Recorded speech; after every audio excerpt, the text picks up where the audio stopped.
আমরা আছি শরৎবাবুর মহর্ষের মতো। উপোস থাকি, ঘরের ছালের খড় খাই, বাবুদের বাগান তছনছ করে খড়ে যাই। আমাদের গফুর আছে, আমিনা আছে। এখন আমিনাদের দেহ পাট কলে খোয়া যায় না, বড় বড় ফার্ম, অফিস কিংবা 5 স্টার হোটেলেও না।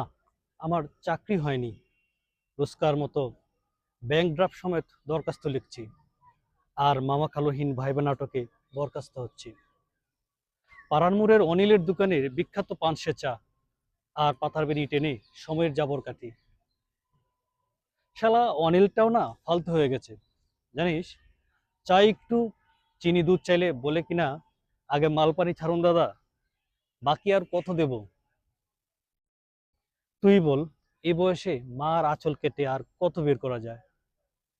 সতীশটা এখন বেশ আছে, রাজনীতি করে, সরকারি দলের প্রভাবশালী নেতার একটা হাত। ডান না বাম বুঝি না, নেতাদের তো অনেক হাত, মা দুর্গার চেয়েও। এতে সতীশের নাম্বার কত বলা মুশকিল, তবে এটুকু দেখি মহল্লার পঞ্চায়েতেও ডাক আসে।